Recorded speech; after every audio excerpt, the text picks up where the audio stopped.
Oi, galerinha do nono. Vamos falar no vídeo de hoje sobre foco narrativo. Mas vamos fazer assim, uma breve introdução. Então, nós vamos falar da narração, né? Lembrando que narração é um tipo textual que a gente tem alguns elementos, né? Alguns elementos da narrativa. Vou citar aqui para vocês os 5 elementos da narrativa, mas a gente tem que focar no que a gente precisa hoje, que é exatamente no foco narrativo. Então, as narrativas são histórias contadas, né?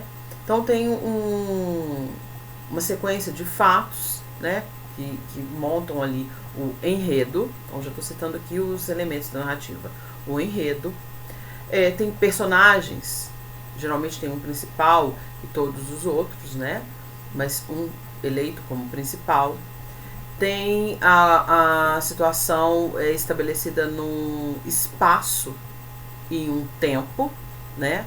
Existe ali um clímax para essa história. Existe um clímax todo e depois um desfecho, né? Isso é na sequência ali do enredo.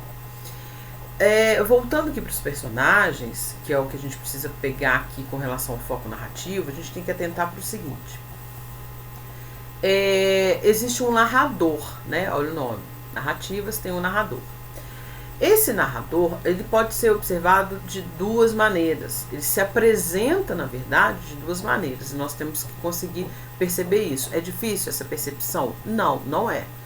É o seguinte, o narrador, ele pode ser um dos personagens.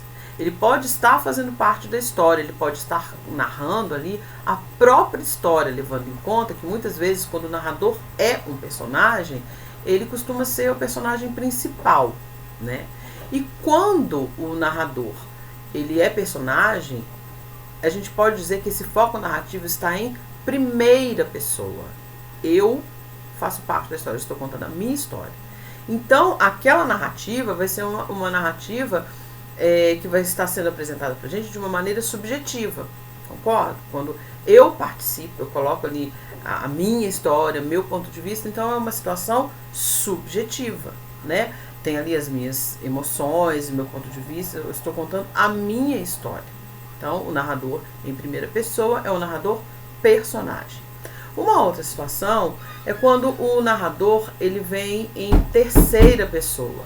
Quando ele está em terceira pessoa, o que acontece? Ele está apenas observando a história de alguém, de outras pessoas, de outros personagens. Ele está simplesmente narrando, contando aquilo que ele presencia, aquilo que ele ouve, aquilo que ele vê. É subjetivo? Não. Ele não está contando nada sobre ele. Ele está simplesmente narrando uma observação. E aí tem a diferença. Não vem mais em primeira pessoa, vem em terceira pessoa. Então nós temos que prestar atenção porque não é difícil essa percepção. A gente tem que entender os conceitos, né, do que é ser narrador observador e narrador personagem, para entender essas questões de primeira, terceira pessoa, ele sendo observador ou ele sendo personagem. Ok? O foco narrativo fica exatamente nisso, na questão do personagem, o personagem sendo de primeira ou terceira pessoa. Esse é o ponto do foco narrativo. Ok?